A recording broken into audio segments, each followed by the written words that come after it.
अच्छा, ध्रुव जी की सौतेली मां सुरुचि ने भरी सभा में ये कह दिया ध्रुव जी से कि तेरी मां अभागिन है। हम आपसे प्रार्थना करते हैं, ये जो कथाएं हैं हमारे जीवन के, हमारे अपने विचारों को बदलने वाली कथाएं हैं। यदि हम इन कथाओं में प्रवेश करेंगे, इनमें घुस कर के देखेंगे इनके भीतर क्या है, तो पता चलेगा कि हर कथा कोई ना कोई शिक्षा, कोई ना कोई प्रेरणा हमें दे ही रही है। इस कथा से ये सीखना है, सुरुचि ये कह रही है कि तुम्हारी मां अभागिन है। अरे भाई, मैं भाग्यशाली हूं या मैं अभागा हूं, ये आप कैसे निर्णय कर सकते हैं? और आप कौन होते हैं निर्णय करने वाले? किसी को भाग्यवान या किसी को अभागा कहने वाले हम कौन हैं? इसलिए मैं आपसे यहां एक छोटी सी प्रार्थना करूंगा कि आप किसी को ये ना कहें कि ये व्यक्ति अभागा है, आप किसी को ये ना कहें कि ये व्यक्ति पापी है। कई बार जिसे हम पापी और अभागा समझते हैं वही भाग्यवान निकलता है। आप निर्णय ना कीजिए। इस सृष्टि के हर निर्णय को लेने की ताकत, सामर्थ्यता केवल परमात्मा में है।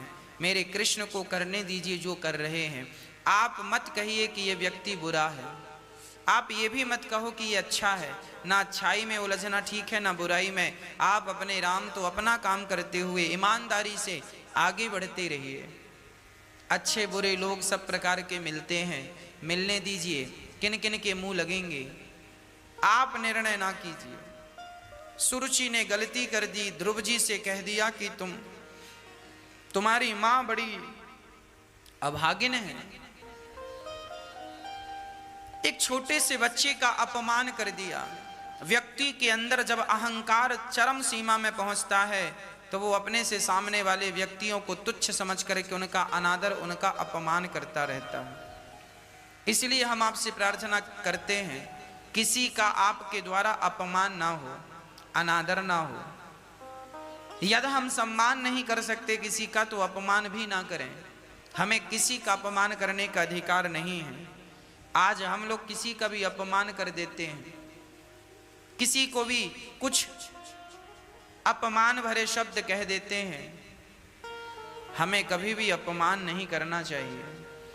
ये याद रखो कि यदि हमने किसी का अपमान किया है तो हमारा भी अपमान होगा, अटल सत्य है।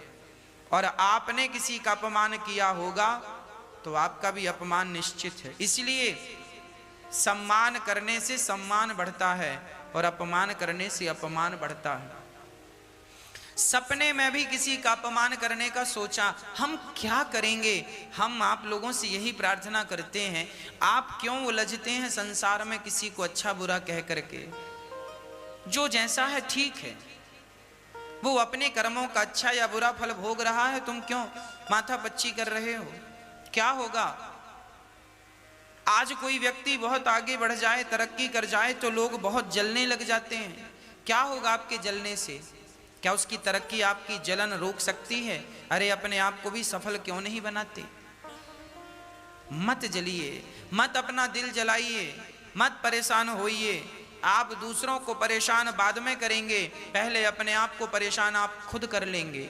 यदि मैं आपको गालियां दूंगा, मैं गालियां आपको दूंगा तो गाली आप तक तो बाद में पहुंचेगी, मेरे हृदय से निकलकर मेरे मुंह में पहले आएगी। अर्थात वो गाली का स्वाद पहले मुझे मिलेगा, फिर वो स्वाद आप तक पहुंचेगा, क्योंकि निकलनी तो मुंह से है।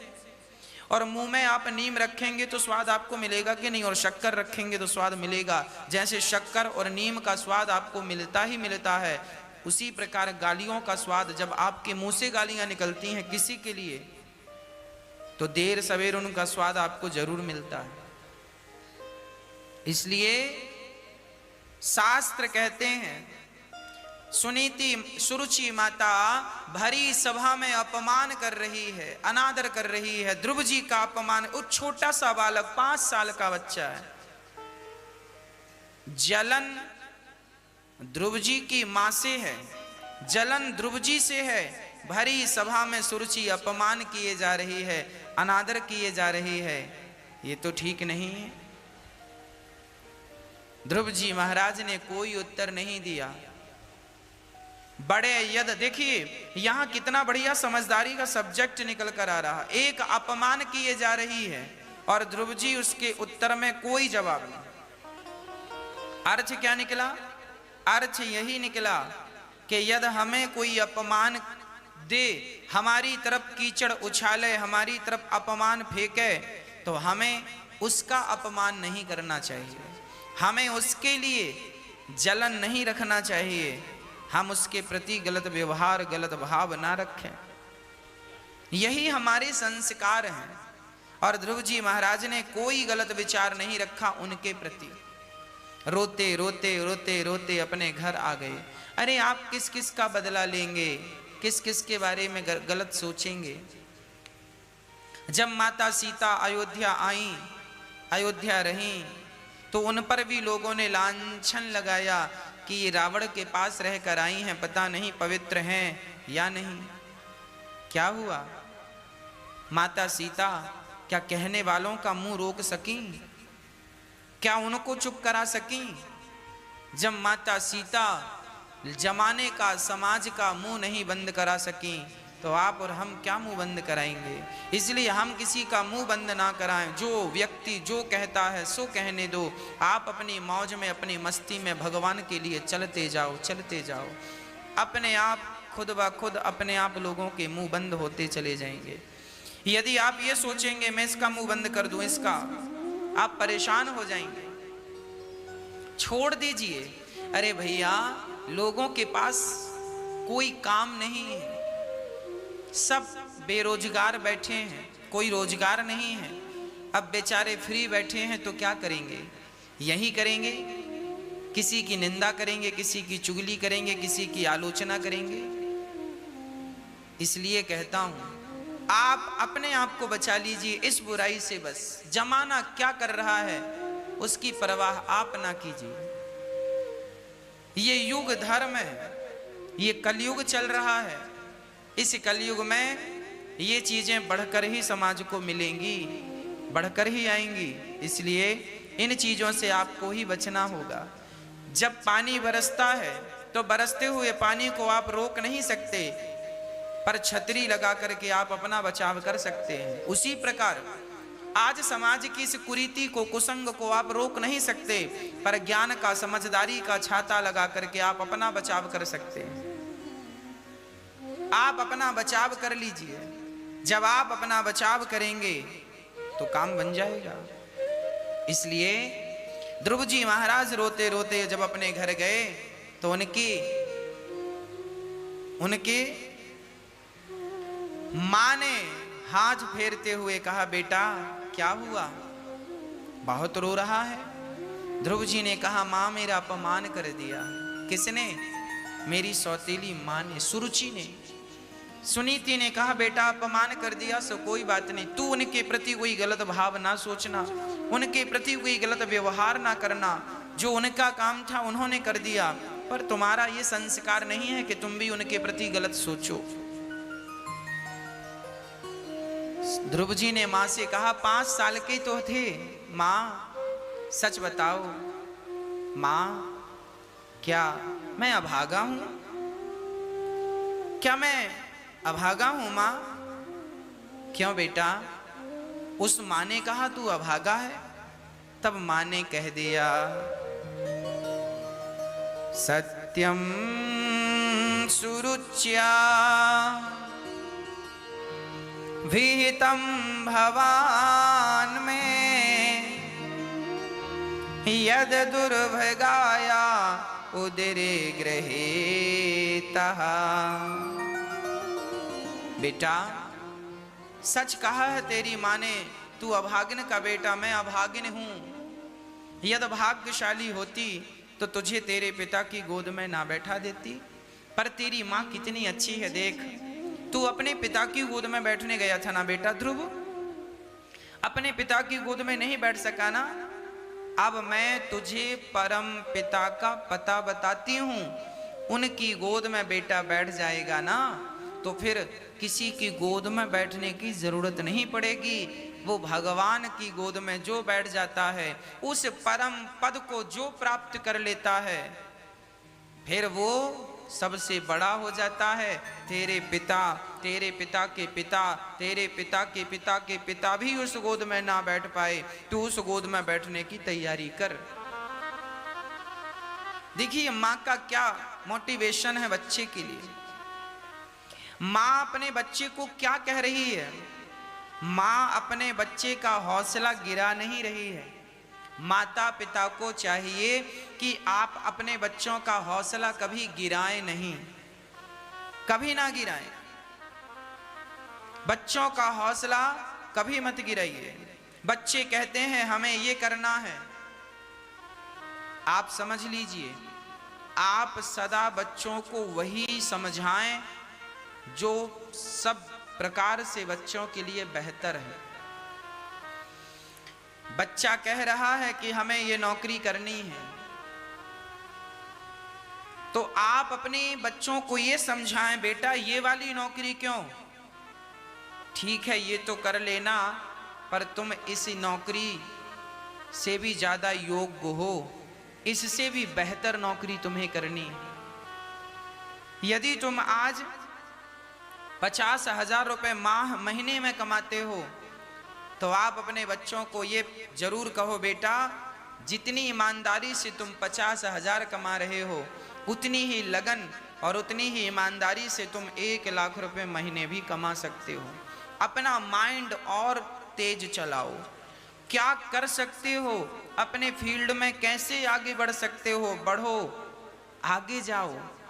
50,000 नहीं, लाख कमाओ और अच्छा करो। अच्छा कर रहे हो, इसे और बेहतर करने की कोशिश करो। फिर देखो जब हर प्रकार से परिवार, देखिए व्यक्ति अपनों से ही बनता है और अपनों से ही टूटता है।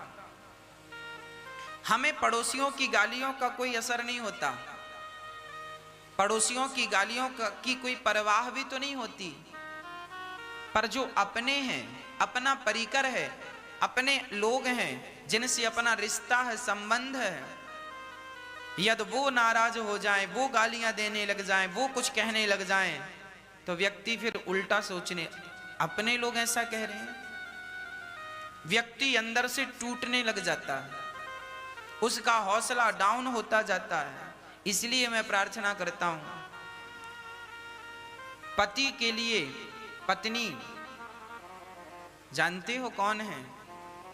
पति के लिए उसकी पत्नी उसकी जीवन संगनी, उसकी सफलता का सबसे बड़ा सूत्र होती है।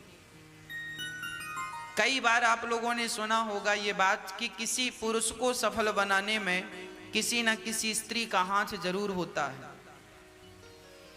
अब आप समझेंगे कि स्त्री का हाथ किस प्रकार से हो सकता है, मैं आपको समझाता हूं। हर पुरुष के पीछे कोई ना कोई स्त्री होती है उसे सफल बनाने वाली। वो स्त्री कौन है? आपकी पत्नी हो सकती है, आपकी माँ हो सकती है, आपकी बहन हो सकती है, आपकी बेटी हो सकती है। वो स्त्री कोई भी हो सकती है, आपकी माँ, आपकी बेटी, आपकी बहन या फिर आपकी पत्नी, जीवन संगनी। जब पति काम पर जाता है, छोटी सी दुकान करता है, छोटा सा बिजनेस करता है, जब वो घर आता है पत्नी पूछती कैसा रहा आपका काम? पति कहता है कोई सार नहीं निकला, बहुत पैसा लगाया पर कोई मजा नहीं आ रहा, अच्छा चला नहीं, फैक्ट्री बढ़िया चल नहीं रही है, दुकान बढ़िया चल नहीं रही है। देखिए पति बिल्कुल नेगेटिव बोल रहा है। अब पत्नी की समझदारी है कि तुरंत उस मैटर को वो कैसे संभाले। पति अंदर से टूट रहा है। जो व्यक्ति ये कह रहा है कि मैंने बिजनेस डाला, मैंने व्यापार डाला, मैंने काम धंधा शुरू किया, मैं नौकरी पे गया, पर मजा नहीं आया, मन नहीं लगा, प्रॉफिट नहीं हुआ, जितना पूंजी लगाए हैं उतनी तो मिली ही नहीं। तो यहां पत्नी क्या कहे, मां क्या कहे, बेटी और बहन क्या कहे। ये नारियों का धर्म है कि वो अपने बेटे को, अपने पति को, अपने भाई को और अपने पिता को ये समझाए बड़े प्यार से, होंठों पे मुस्कान के साथ। पत्नी कहे सुनो, कोई बात नहीं, आज पहला दिन है ना, आज दूसरा ही दिन तो है, आज तीसरा ही दिन तो है, अरे अभी महीने भर ही तो हुए हैं, लोगों को तो सालों लग जाते हैं। आप हिम्मत ना हारिए, राम ना विसारिए और हिम्मत ना हारिए, आप प्रयास कीजिए, आपको सफलता जरूर। पत्नी रोज मुख में प्रसन्नता के साथ ये कह देगी ना कि आप सफल होंगे, बस उसी समय पति की छाती दुगनी हो जाएगी, ऊर्जा, एनर्जी, पॉजिटिविटी जो है डबल हो जाएगी। जब पत्नी मुस्कुरा के कहे, मां मुस्कुरा के कहे, बेटा तू हिम्मत ना हार, विधाता तेरे साथ है और तू इतना योग्य है, तू इतना मेहनती है कि तू जरूर सफल होगा। जब मां का ये व्यवहार होगा, पत्नी का ये व्यवहार होगा, एक पॉजिटिव एनर्जी पीछे से सपोर्ट करती रहेगी, तो कोई भी व्यक्ति सफल होगा। बेटी भी कहे, बहन भी कहे, हाँ मैं तेरे साथ खड़ी हूं, भाई खूब मन लगा के काम करो, आज सफलता नहीं मिली कल मिलेगी, कल नहीं मिली परसों, 1 माह हो गए नहीं हुआ, धैर्य रखो, सफलता मिलेगी, काम करते रहो।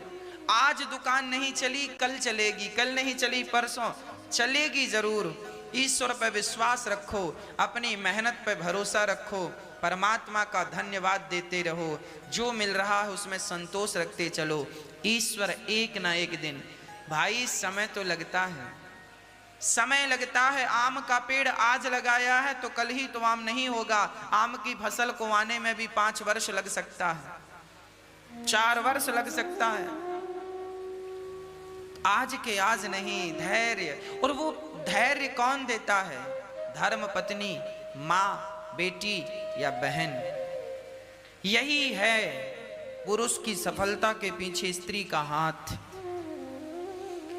अब कुछ स्त्रियां ऐसी होती हैं, पुरुष ने कहा अरे मजा नहीं आया, सफलता नहीं मिली, काम बना नहीं, बड़ा उदास है, पति उदास है तो पत्नी भी उदास हो गई, ओहो माथा रोने हो, अब तो बड़ा नुकसान हो गया। सबको फोन लगा के, सुनो जी हमारे पति ने काम डाला था, वो काम चला नहीं, नुकसान हो गया। सारे घर में डिंडोरा पीट दिया, काम चला नहीं, नुकसान हो। पति परेशान था, परेशान तो वो था ही, अब पत्नी और रोने लग गई। अब पत्नी रोएगी तो पति का जो मनोबल था वो तो डाउन ही होगा ना। इसलिए स्त्री को कभी भी अपने पति का मनोबल गिराना नहीं चाहिए, पति का मनोबल सदा बढ़ाना चाहिए। जो स्त्री, जो माँ अपने बच्चों का, अपने पति का मनोबल बढ़ाती हैं, जो माँ बाप बच्चों का मनोबल बढ़ाते हैं, वो बच्चे भी सफल होते हैं और वो परिवार सारा सुखी रहता है। और जो हार जाते हैं, पत्नी भी नेगेटिव है, पत्नी भी कह रही है नहीं हो पाएगा आपसे, आप कर ही नहीं पाओगे। अब लो,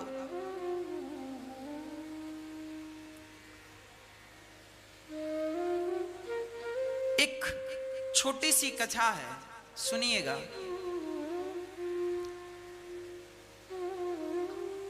छोटे छोटे 2 बच्चे कुएं के पास खेल रहे थे, कुएं के पास खेल रहे थे। दोनों बच्चे खेल रहे थे, अचानक एक बच्चा कुएं में गिर गया। संयोग यह था कि कुएं में पानी जरा कम था। वो जो बच्चा कुएं में गिरा, वो चिल्लाया मित्र बचाओ। उस समय कोई आसपास नहीं था और बच्चे भी छोटे छोटे थे, 7-8 साल के बच्चे रहे होंगे। एक बच्चा कुएं में गिर गया, और दूसरा बच्चा कह रहा है बचाओ। अच्छा, उस कुएं में बाल्टी और रस्सी ऑलरेडी थी वहां पर। अब वो मित्र ऊपर से देख रहा है, चिंता ना करो, तुम एक काम करो, बाल्टी में बैठ जाओ। वो रस्सी पकड़ लिया और बाल्टी में बैठ गया। अब ये अकेला बच्चा, छोटा सा ही तो था, ये खींच रहा है और खींचता खींचता बड़ी ताकत भर करके वो खींचता खींचता बहुत प्रेम से जोर लगाकर हिम्मत नहीं हारा। और उसके लिए असंभव था, छोटा बालक था, इतना वजन थोड़ी उठा पाता, पर एक हौसला, कुछ कर गुजरने का एक जज्बा अलग होता है ना। वो बालक खींचता गया और अंत में कुएं में गिरे हुए मित्र को उसने बाहर निकाल ही लिया। संयोग से 2 दिन बाद फिर वो दोनों बालक उसी कुएं के पास खेलने आए और अब की बार गांव के भी 15-20 लोग वहां पर मौजूद थे, कुछ स्त्रियां कुछ पुरुष। और आज फिर वही मित्र 2 दिन बाद फिर वो कुएं में गिर गया, वही जो 2 दिन पहले फिर गिर गया। और जब गिरा तो वो जो उसका दोस्त था जो 2 दिन पहले उसे निकाला, उसने कहा कोई बात नहीं मित्र, गिरा था परसों, मैंने निकाला था, फिर बैठ बाल्टी में, मैं निकालता हूं।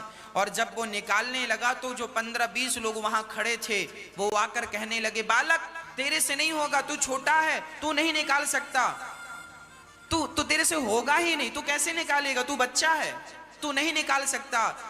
और जब लोगों ने ये मनोबल गिराना शुरू, तू नहीं कर सकता, तू नहीं निकाल सकता इसे कुएं से, तेरे से नहीं होगा, सचमुच उस दिन वो बालक उस बच्चे को नहीं निकाल पाया,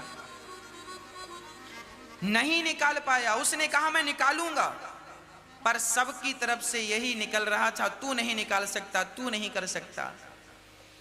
अंत में गांव वालों ने रस्सी पकड़ी और बच्चे को निकाला। तो जो कुएं में गिरा था उस बच्चे ने पूछा कि मित्र, परसों तुम कुएं में गिरे थे तो मैंने अकेले निकाल लिया, और आज जब तुम कुएं में गिरे तो पता नहीं क्या हुआ, आज मैं तुम्हें निकाल ना सका। तब उस मित्र ने कहा, मित्र गलती तुम्हारी नहीं, परसों के दिन ये लोग नहीं थे और आज ये लोग हैं। परसों जब मैं कुएं में गिरा था तब तुम अकेले थे, तुम्हें कोई ये कहने वाला नहीं था कि तुम नहीं कर सकते हो, तुम्हारा मनोबल गिराने वाला कोई नहीं था। और आज यहाँ 20 लोग खड़े हैं तुम्हारा मनोबल गिराने के लिए, ये कहने वाले आज उपस्थित हैं कि तुम नहीं कर पाओगे। जब जमाना ये कहता है कि तुमसे नहीं होगा, तुम नहीं कर पाओगे, तो सामने वाले का मनोबल गिर जाता है, मायूसी आ जाती है। और जरा कोई कह दे कि तुम कर लोगे, तुम सब कर सकते हो, तो देखो उसकी शक्ति डबल हो जाएगी और वो काम कर लेगा।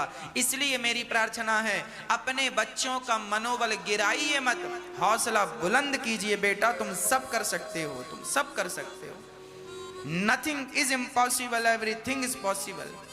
क्या संभव है आज की युवा पीढ़ी के लिए, क्या संभव है आपके लिए? बस वो लोग आसपास नहीं होने चाहिए जो ये कहने वाले हों कि तुम नहीं कर पाओगे।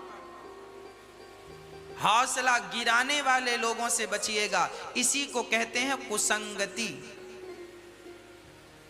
सत्संग कौन है? सत्संग क्या है? जो लोग आपको पॉजिटिव एनर्जी से भर दें, सकारात्मक सोच से भर दें, वह आपके सत्संगी हैं। और जो आपसे कहते हैं तुम ये नहीं कर पाओगे, तुमसे ये नहीं, कई बार आप कहते हैं मैं फैक्ट्री डालने वाला हूं, मैं व्यापार करने वाला हूं, मैं बिजनेस करने वाला हूं, आपके दोस्त लोग कह देते हैं तुम नहीं कर पाओगे, तुमसे नहीं होगा। ये वही लोग हैं जिन्हें समाज कुसंग कहता है। ऐसे कुसंग से बचोगे तो आपको सफल होने से कोई नहीं रोक सकता। और यदि ऐसे कुसंग में कुसंग यही है जो आपको आपका पांव पकड़ के खींचा जाए, आपसे कहा जाए कि तुम नहीं कर सकते। क्यों नहीं कर सकते भैया? इस दुनिया में क्या काम ऐसा है, मुझे बताओ क्या काम है जो हम नहीं कर सकते? एक बार हनुमान जी ने समुद्र को छलांग लगा के पार किया था। और आपको पता होना चाहिए वीर सावरकर भी एक ऐसे व्यक्ति थे। वीर सावरकर ऐसे व्यक्ति थे जो समुद्र को पार किए थे। इतिहास साक्षी है। एक हनुमान जी ने समुद्र को पार किया था और एक वीर सावरकर ने समुद्र को पार किया था। समुद्र को बीच में वो नाव से छलांग लगा के कूद गए थे, है ना, काले पानी में, काला पानी में, और वहां कूद करके अपनी जान, अंग्रेजों के चंगुल में फंसे हुए थे और वो नाव काट करके कूद गए और बीच समुद्र में, काला पानी बीच समुद्र में, वहां से समुद्र के भीतर भीतर वो वीर सावरकर समुद्र पार कर गए। हौसला, आप क्या, कल्पना चावला चांद तक चली गई, लोग मंगल ग्रह तक चले गए, लोगों ने इतनी तरक्की कर ली। जापान और चाइना जैसे देशों ने अपने देश को इतना समृद्धवान बना लिया, इतनी तरक्की कर गए। क्यों कर गए? क्योंकि वहां कोई ये कहने वाला नहीं है कि तुम नहीं कर पाओगे, और भारत में ये कहने वाले लाख मिल जाएंगे जो ये कहते हैं कि तुम ये नहीं कर पाओगे, तुमसे नहीं होगा, और ये शब्द कहने वाले वहां नहीं है। वहां ये कहा जाता है कि तुम कर लोगे, कोशिश करो, तुम सफल हो जाओगे, कोशिश करो। और भारत में 10 लोग मिल जाएंगे, आप कोई अच्छा काम करो, आप जरा एक छोटी सी फैक्ट्री डालो, आपको ये कहने वाले 1000 मिल जाएंगे। साहब, कंपटीशन का जमाना, तुम्हारी फैक्ट्री नहीं चलेगी, तुम चला ही नहीं पाओगे, आपका मनोबल गिराने वाले 1000 मिल जाएंगे। यही है कुसंग। जीवन में सफल होना है तो कुसंगों की छातियों को चीरते हुए आगे बढ़ो। कुसंगों का आप पर कोई प्रभाव ना पड़े। माता सुनीति ने कहा, बेटा जा, उस परमात्मा की गोद में जाकर बैठ जा जिसकी गोद में बैठने के लिए आज तक तेरे पिता, तेरे दादा तैयार ना हुए। जा। ध्रुव जी ने कहा, मां कैसे मिलेगी वो गोद? ध्रुव जी से मां ने कहा, बेटा तपस्या करनी पड़ेगी। कैसे तपस्या करूं मां? जा, तुझे सच्चे गुरु मिल जाएंगे और वो गुरु तुझे मार्गदर्शन, तेरा मार्गदर्शन करेंगे। जा। चले ध्रुव जी महाराज, रास्ते में नारद जी मिल गए। नारायण नारायण। नारद जी को लेट कर नारद जी को प्रणाम श्री ध्रुव जी ने किया। आप अपने जीवन में संतों का सम्मान करने लग जाइए। बस आप अपने से बड़ों का आदर कीजिए। हमसे बड़ा कोई भी हो उम्र में, हमें उसका अपमान कभी नहीं करना चाहिए। ये हमारे संस्कार हैं। हमें अपने से बड़ों का कभी अनादर नहीं करना चाहिए। हम कितने भी बड़े पद में हो, हम कितने भी बड़े पद में हों, पर हमारा स्वभाव ऐसा हो कि हम अपने से बड़ों का अपमान ना करें। सम्मान नहीं कर सकते तो अपमान करने की भी सोच नहीं रखनी चाहिए। अपने से बड़ों का खूब सम्मान कीजिए, खूब सम्मान कीजिए। कोई भी हो, किसी भी जात का हो, बस अपने से बड़ों का आदर कीजिए। नारद जी मिले तो ध्रुव जी लेट कर प्रणाम किए। संत मिल जाएं, ब्राह्मण मिल जाएं, माता पिता मिल जाएं, गौ माता मिल जाएं, कोई भगवान के भक्त मिल जाएं, तो इनको जरूर प्रणाम करना चाहिए।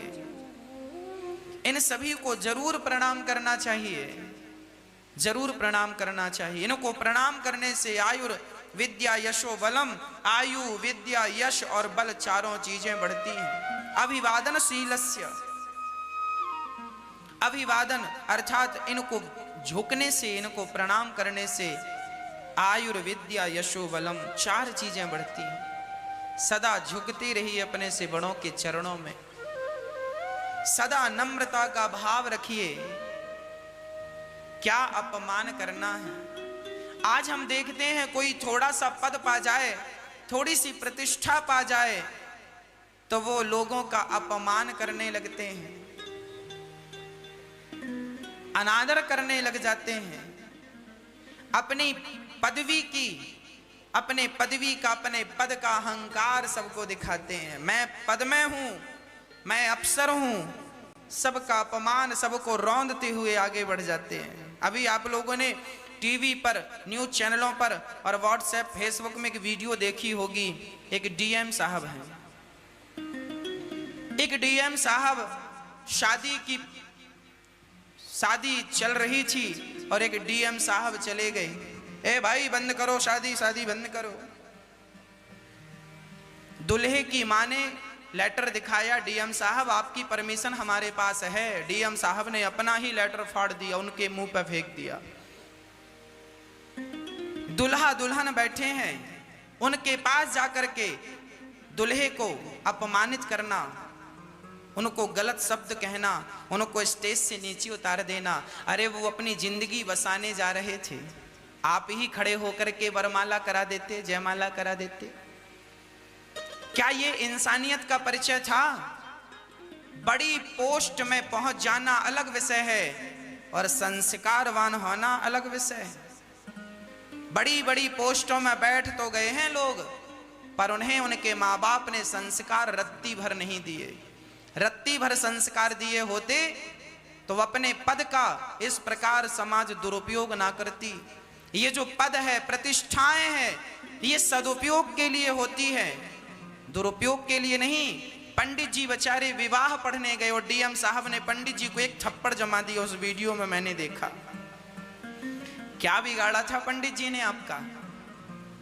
एक थप्पड़ मार दिया। आपके माँ ने, आपके पिता ने आपको पढ़ाया नहीं, शिक्षा नहीं दी, संस्कार नहीं दिए डीएम साहब कि अपने से बड़ों का सम्मान किया जाता है। आप जिनको बेइज्जत कर रहे थे उनमें आपसे उम्र के बड़े लोग भी थे।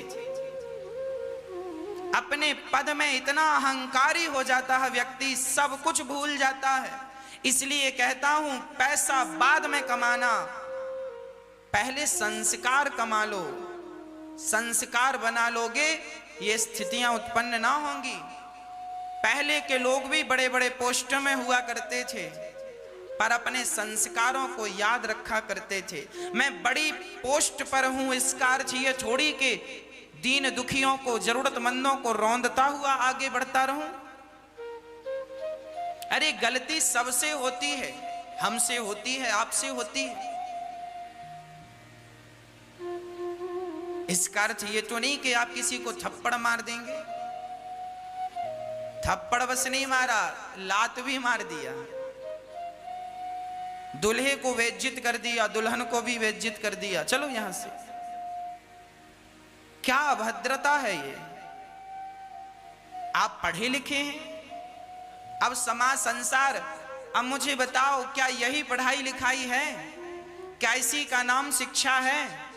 आप डीएम हैं, इतने बड़े पद में हैं और आप सबका अपमान कर रहे हैं। अरे आप डीएम मतलब राजा है, राजा मतलब वो प्रजा की रक्षा करने वाले को राजा कहते हैं। आपका कर्तव्य है कि आप अपनी प्रजा को रक्षित करें, उनकी सुरक्षा करें। गलती कर रहे हैं तो प्यार से समझाओ। क्या आपका बेटा गलती नहीं करता? क्या आपकी पत्नी गलती नहीं करती? क्या आप गलती नहीं करते? करते हैं।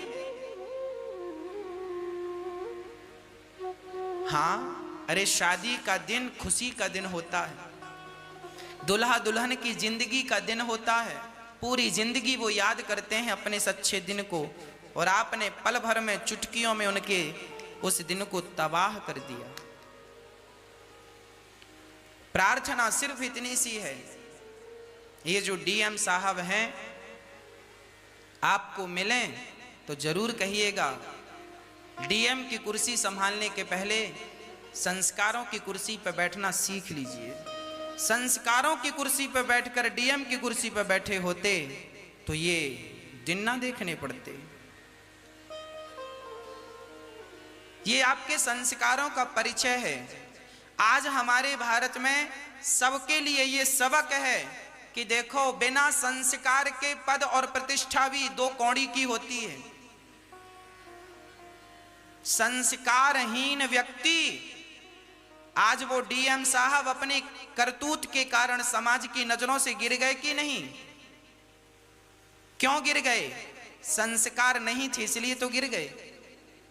इसलिए कहता हूं, संस्कार व्यक्ति सर्वत्र पूज्य होता है। संस्कार व्यक्ति गांव में रहे या शहर में रहे, सर्वत्र पूज्य होता है। और संस्कारहीन व्यक्ति कहीं भी रहे।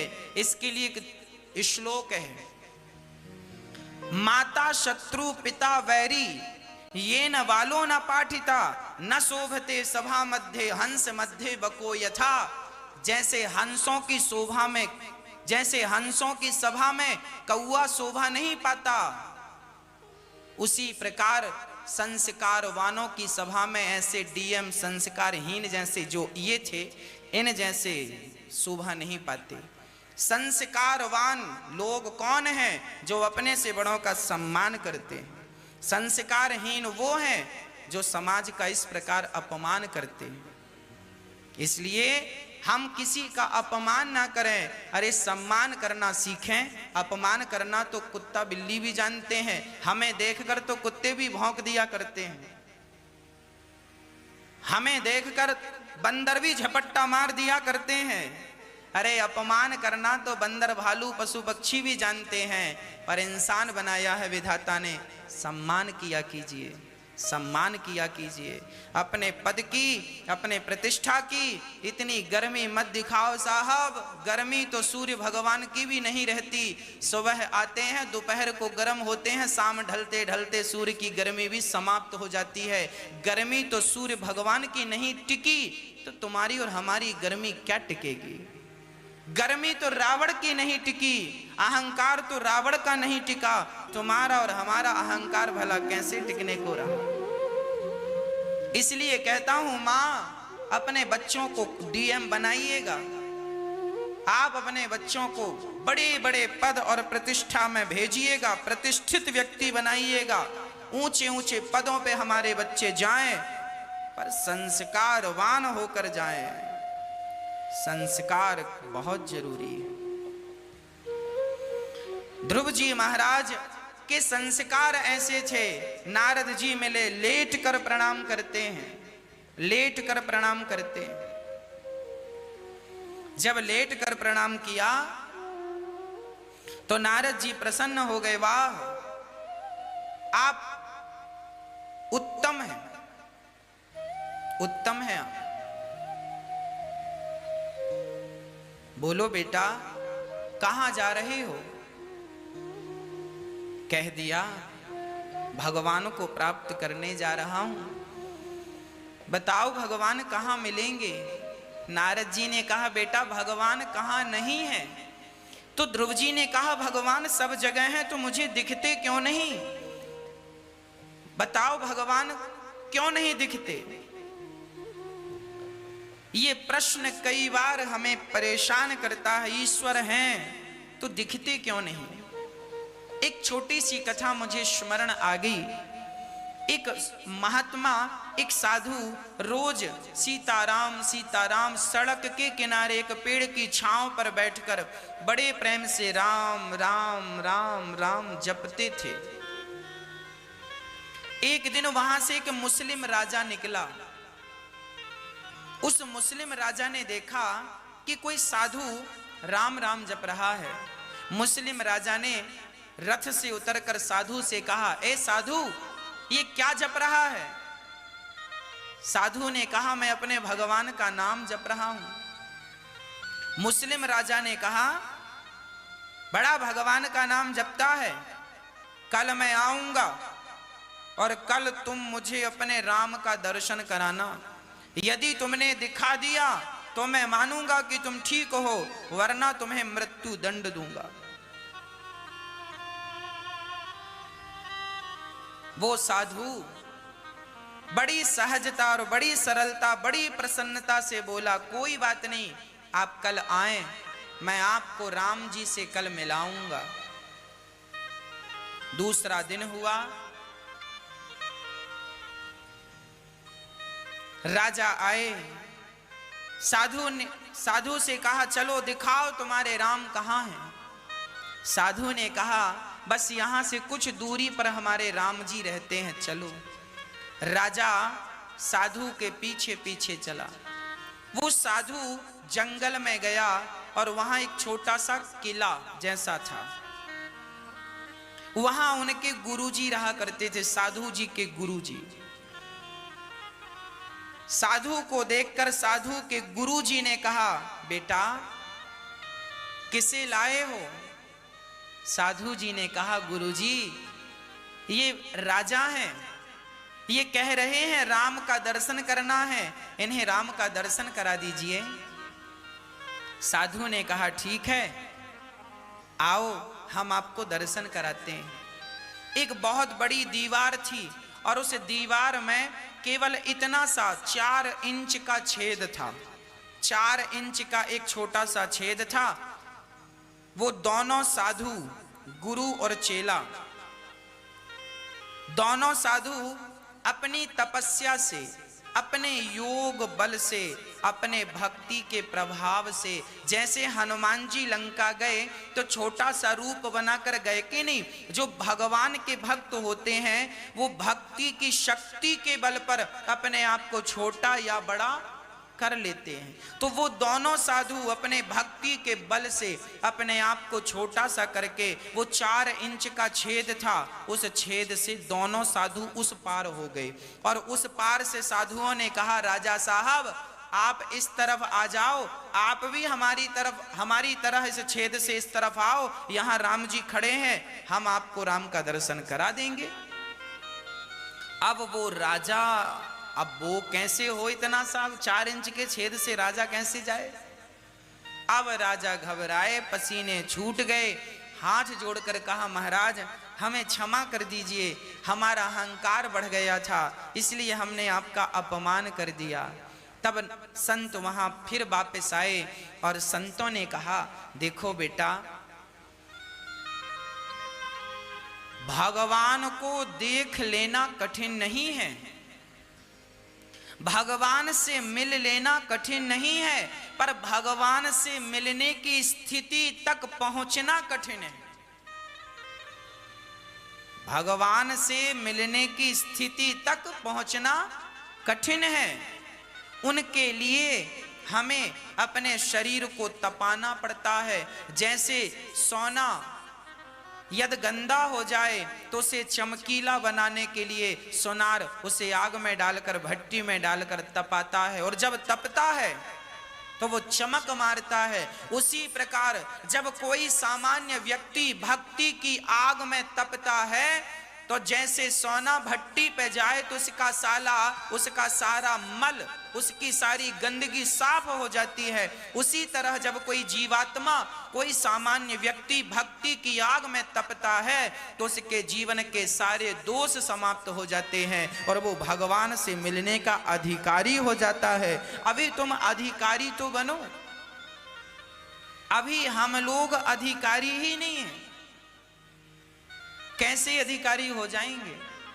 हमारे अंदर नाना प्रकार के विषय भरे पड़े हैं, हमारे भीतर अहंकार भरा पड़ा है, काम क्रोध लोभ मोह मत्सरता निंदा चुगली कपट छल ना जाने क्या क्या भरा पड़ा है।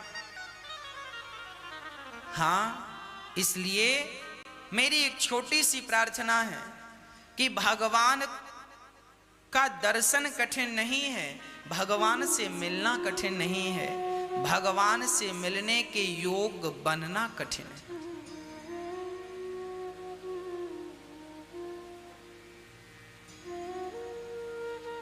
जैसे शेरनी का दूध आप मिट्टी के बर्तन में दोहेंगे तो मिट्टी का बर्तन तोड़ देगा। शेरनी का दूध इतना पावरफुल होता है, वो मिट्टी के बर्तन में नहीं ठहरता। कांच के बर्तन में आप दोहेंगे तो कांच का बर्तन तोड़ देगा। आप लोहे के बर्तन में दोहेंगे तो लोहे के बर्तन को फाड़ देगा। स्टील के बर्तन को आप ले जाएंगे तो शेरनी का दूध स्टील के बर्तन में भी नहीं ठहरता। शेरनी का दूध ठहरता है तो केवल सोने के, स्वर्ण के, गोल्ड के बर्तन में। गोल्ड का, स्वर्ण का पात्र हो तो शेरनी का दूध ठहरता है। अरे भाई, शेरनी का दूध रखना हो तो पात्र सोने का चाहिए। उसी प्रकार जिस हृदय में भगवान को बसाना हो वो हृदय कैसा हो? क्या हम ईश्वर को धारण करने के पात्र बन गए हैं? क्या योग्य बन गए हैं? इसलिए कहते हैं पहले अपने आप को योग्य बनाओ, पहले अपने आप को पात्र बनाओ। जब अपने आप को पात्र बनाओगे तो शेरनी का दूध अर्थात परमात्मा की कृपा अपने आप आकर के आपके पात्र में ठहर जाएगी। परमात्मा तो आज भी हमें मिल जाते हैं, पर हम उन्हें देखने की, पहचानने की भला सामर्थ्यता कहां रखते हैं? इसलिए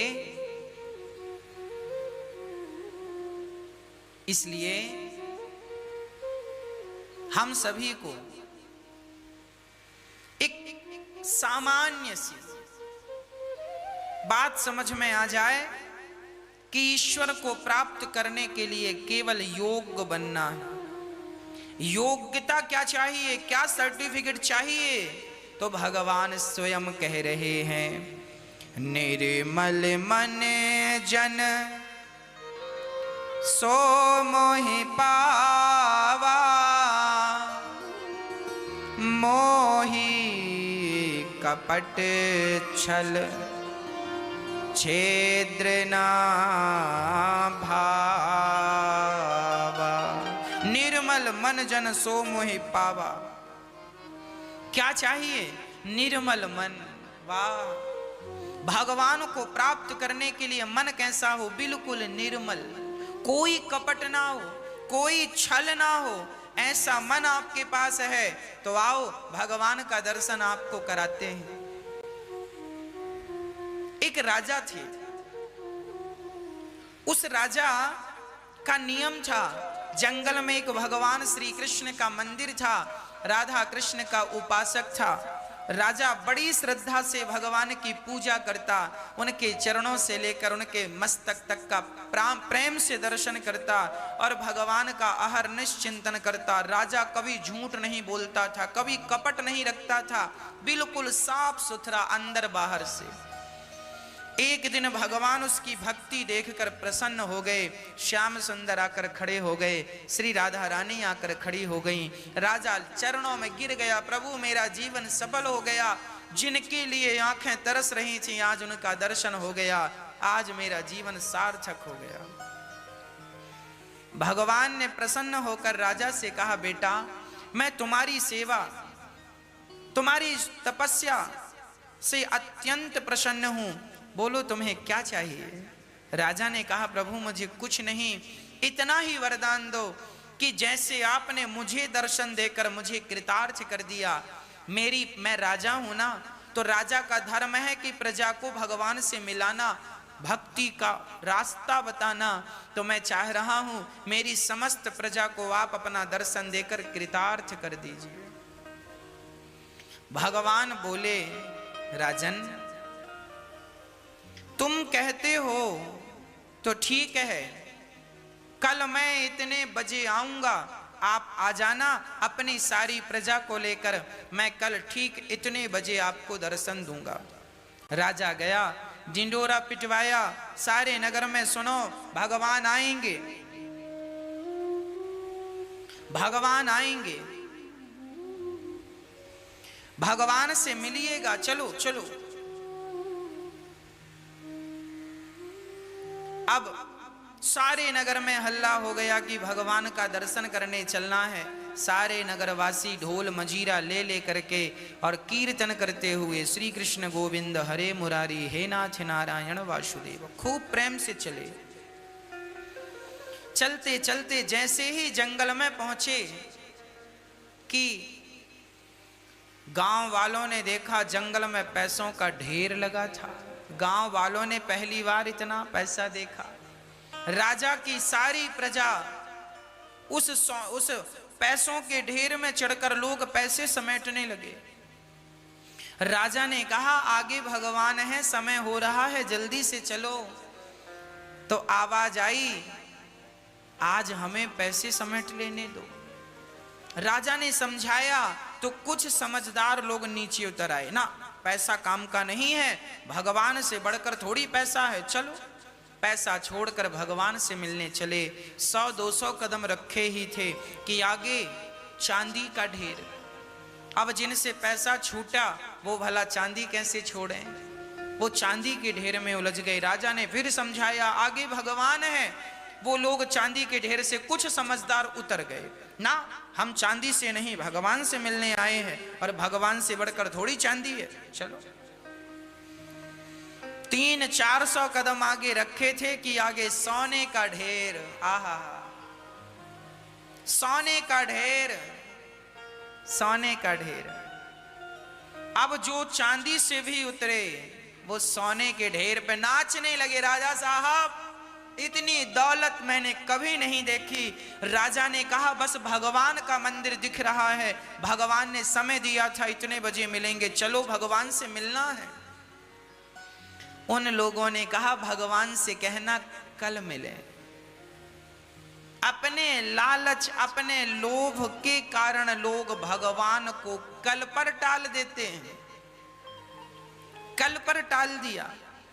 अब राजा और रानी दोनों चले तो आगे हीरे और मोतियों का ढेर लगा था। ऐसे मोती और ऐसे हीरे रानी ने कहीं नहीं देखे। रानी की आंखों में वो हीरे मोती चुभने लगे। रानी गई और अपना साड़ी का पल्लू फैलाकर वो वेश कीमती हीरे समेटने। राजा ने कहा पगली तुझे क्या जरूरत है। रानी ने कहा अपने खजाने में ऐसे हीरे नहीं हैं, ऐसे मोती नहीं है, जानते हैं इनकी कीमत, एक भी हार नहीं है मेरा ऐसा। इन मणियों का जब हार बनेगा मैं कितनी सुंदर लगूंगी ना। राजा ने कहा भाग्यवान, भगवान खड़े हैं, चलो। रानी ने कहा तुम ही मेरे भगवान हो, पति भगवान है, जाओ भगवान से मिलकर आओ। जब तक मैं यहां देखती हूं कोई आएगा नहीं, ये पूरा हीरे का ढेर मेरा है, सिर्फ मेरा। समय हो रहा था, राजा तुरंत वहां से गए और भगवान का दर्शन किया। भगवान ने कहा तुमने तो कहा था सारी प्रजा को लाओगे, प्रजा कहाँ है। राजा रोता हुआ बोला प्रभु सारी प्रजा चली थी आपका दर्शन करने के लिए, सारे लोग चले थे आपका दर्शन करने के लिए, पर रास्ते में सबके सब उलझते चले गए, रास्ते में सबके सब उलझते चले गए। कहाँ उलझ गए? बोले कोई पैसों में उलझ गया, कोई सोना और चांदी में उलझ गया, तो कोई हीरे और मोती में उलझ गया। जो उलझ गया था इन हीरा मोती सोना चांदियों में वो भगवान तक नहीं पहुंचे, और जो राजा नहीं उलझा वो देखो भगवान के सामने खड़ा हो गया।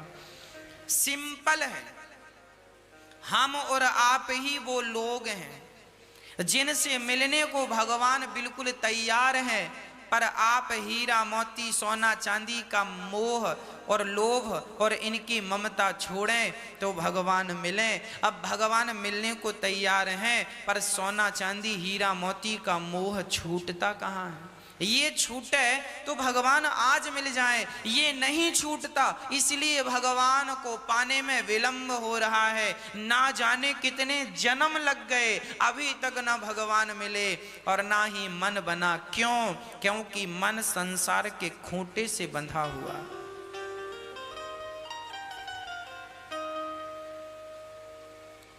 एक बार कुछ लोग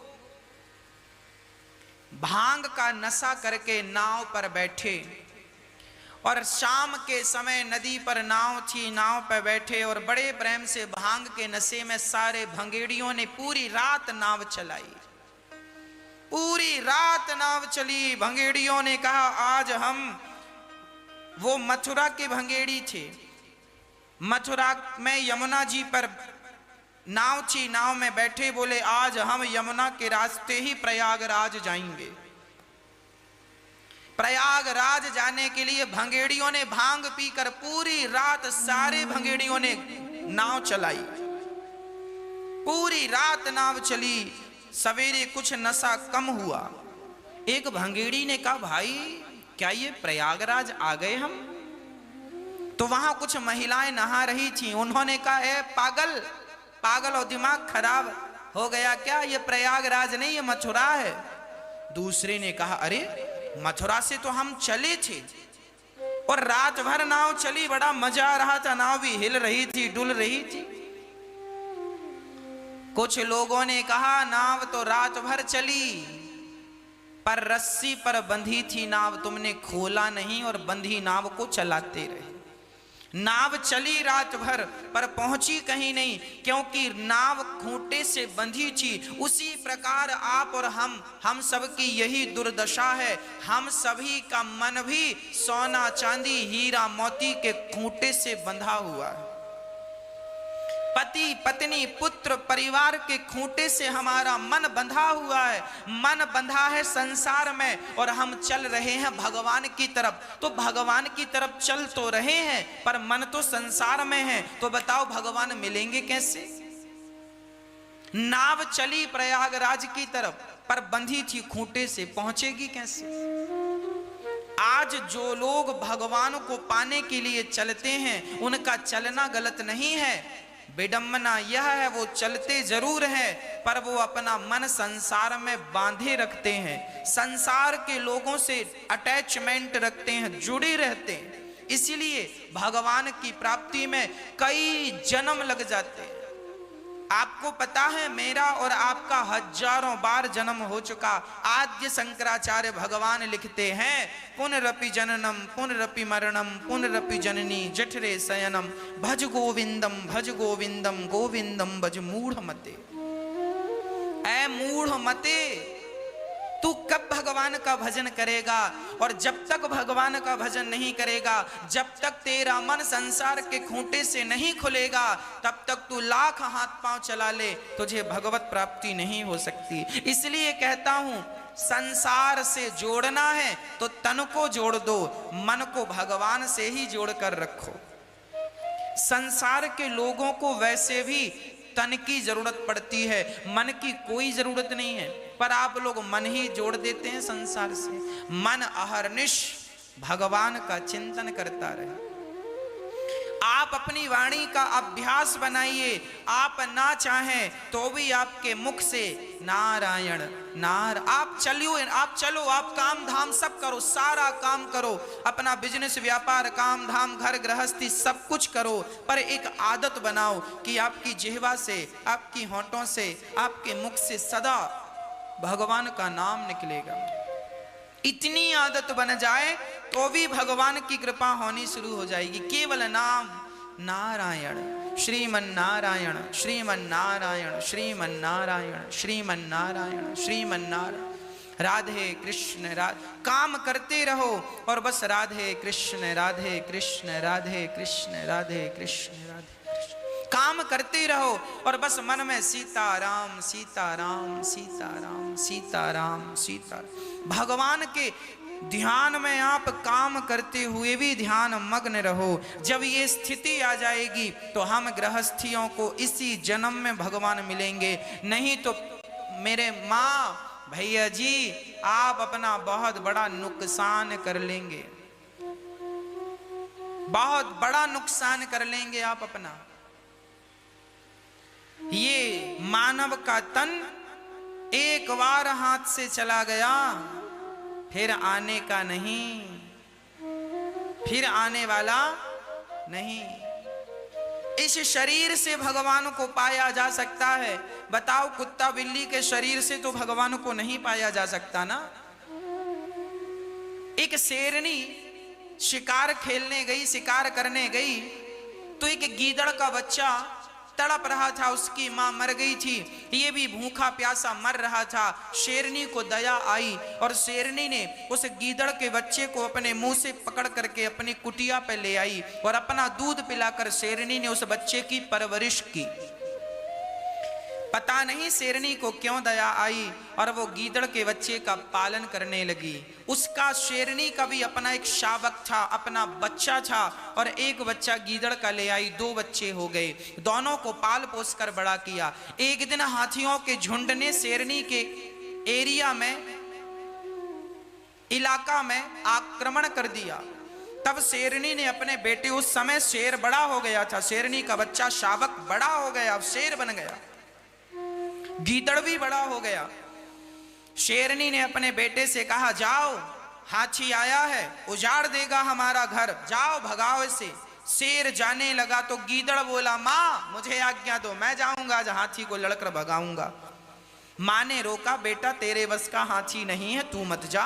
पर गीदड़ नहीं माना और गीदड़ गया और हाथी के सामने बोलने लगा, भाग जाओ यहां से। हाथी ने कहा, गीदड़ की इतनी हिम्मत, हमें धमका रहा है। सूंड से उठाकर पकड़कर घुमाकर जो पटका, नस नस ढीली पड़ गई। गीदड़ लंगड़ाता हुआ आया, शेर का बच्चा हंसने लगा। माँ ने मना किया था, नहीं माना, कमर तोड़वा के आ गया। जब शेर का बच्चा हंसा तो गीदड़ के बच्चे को बड़ा बुरा लगा।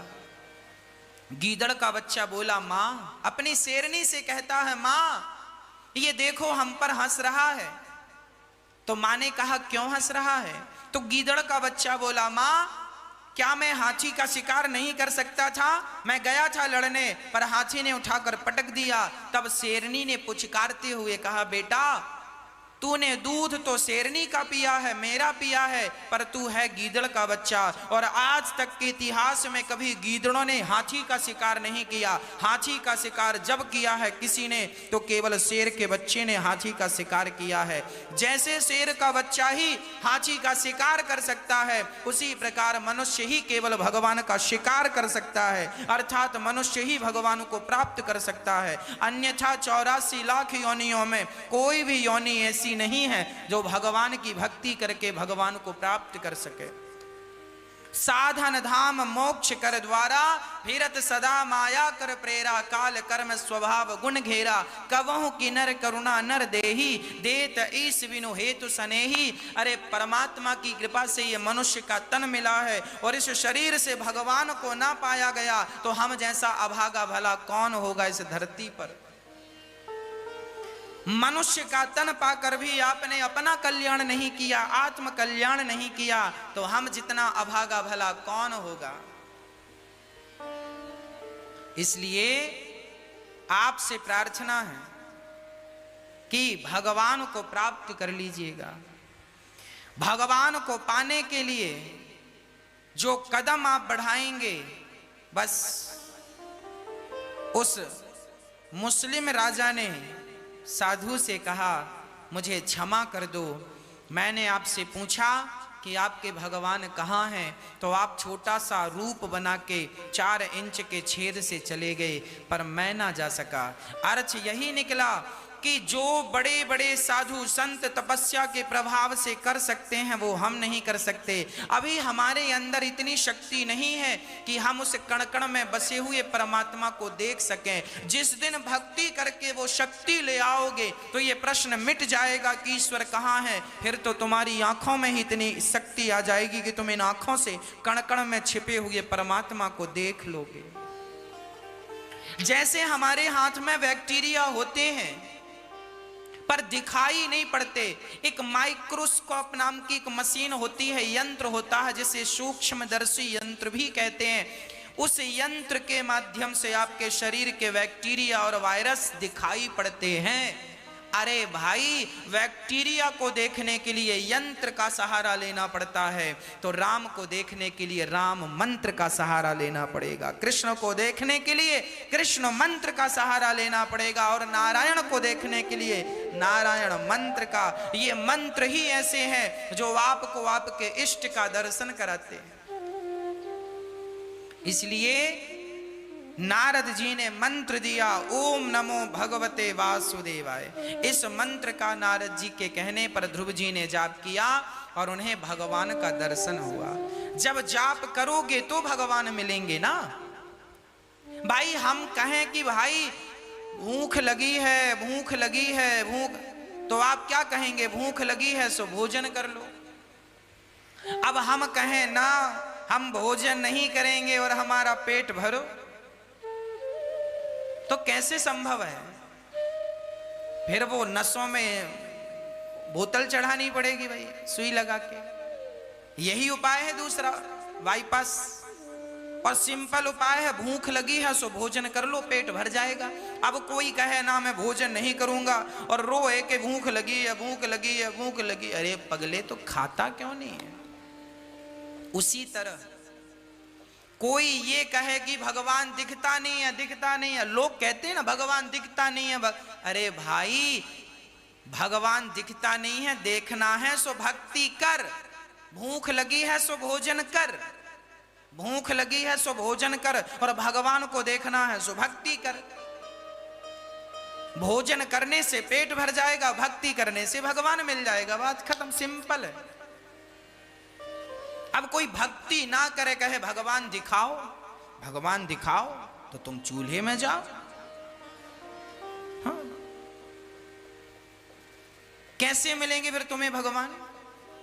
अरे भाई, मुझे उर्दू भाषा सीखनी हो, उर्दू भाषा लिखनी हो, उर्दू बोलनी हो, तो उसके पहले मुझे उर्दू की क्लास लेनी पड़ेगी कि नहीं? मुझे इंग्लिश भाषा सीखनी हो, बोलना हो, तो मुझे इंग्लिश की ट्यूशन लेनी पड़ेगी कि नहीं? कोचिंग लेनी पड़ेगी कि नहीं? सीखना, बिना सीखे क्या इंग्लिश आएगी? बिना सीखे क्या हिंदी आएगी? बिना सीखे क्या तमिल और तेलुगु आएगी? क्या बंगाली आएगी? नहीं। उसी प्रकार जैसे बिना सीखे कोई भाषा नहीं आती, उसी प्रकार परमात्मा का बोध चाहते हो, भाषा का ज्ञान चाहते हो, तो पढ़ो, उस भाषा का ज्ञान होगा। ईश्वर का ज्ञान चाहते हो, ईश्वर का बोध चाहते हो, तो भक्ति ही उसकी पढ़ाई है। भक्ति ही उसकी पढ़ाई है। जब भक्ति की पढ़ाई में प्रवेश करोगे तो धीरे धीरे परमात्मा, जैसे हमें धीरे धीरे इंग्लिश समझ आने लगी, अभ्यास करने से हमें क्या समझ आने लगा? इंग्लिश। अभ्यास करने से हमें धीरे धीरे संस्कृत समझ आने लगी, अभ्यास करने से धीरे धीरे हमें तमिल, तेलुगु, मराठी और समझ में आने लगी। उसी तरह धीरे धीरे भक्ति करते करते तुम्हें परमात्मा समझ में आने लगेगा, कण कण में बैठा हुआ समझ आ जाएगा। अब बिना अध्ययन के तो तुम्हें काखा गाघा भी समझ नहीं आए, तो बिना भक्ति के तुम्हें कृष्ण कैसे समझ आएगा भैया? इसलिए केवल प्रेम, केवल भक्ति ईश्वर का बोध करा सकती है। इसलिए भक्ति हो। श्री ध्रुव जी महाराज भगवान को प्राप्त करके आए। भगवान ने 36,000 वर्षों का अखंड राज्य दिया और ध्रुव जी आनंद से ध्रुव लोक को भोग कर अपने 36,000 वर्षों को पूरा करके मृत्यु के सिर पे पांव रख के अपनी मां सुनीति को लेकर ध्रुव लोक चले गए। आज भी ध्रुव तारा बनकर चमक रहे। पार्षद गण लेने आए, भगवान के धाम चले गए। बोलिए भक्त वत्सल भगवान की जय। ध्रुव जी महाराज के वंश में प्राचीन वरही नाम के भगवान पृथु हुए, जिन्होंने पृथ्वी का दोहन किया और 10,000 कान मांगे। प्राचीन वरही की पावन चर्चा। हिंसा ना हो, ये उपदेश श्री नारद जी ने किया। मनु जी महाराज के अब एक बेटा बचा। मैं उन बेटे की चर्चा और सुनाकर कथा को आगे ले जाऊं। प्रिय भक्तों, मनु जी महाराज के दूसरे बेटा है प्रियव्रत। प्रियव्रतो भागवत आत्मा रामः कथं मुने ग्रहे रमत यन्मूलः कर्म बंधा पराभवः।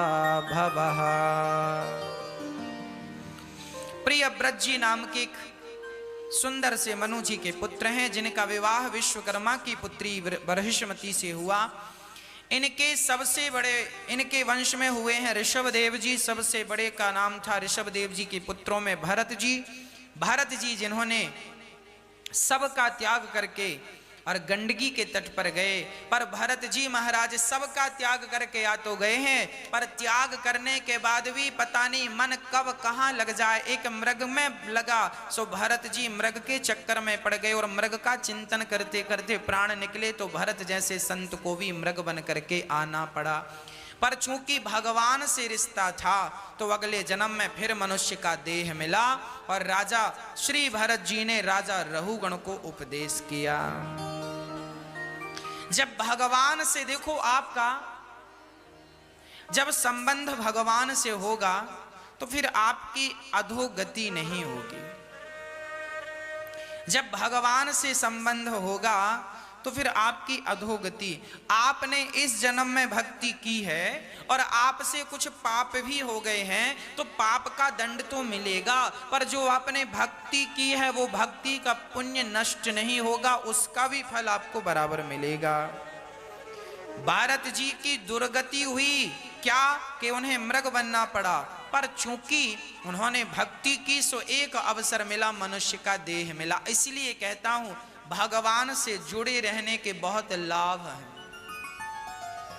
जैसे अर्जुन जुड़े हैं भगवान से, और जब भगवान से जुड़े हैं तो फिर क्यों घबराएं।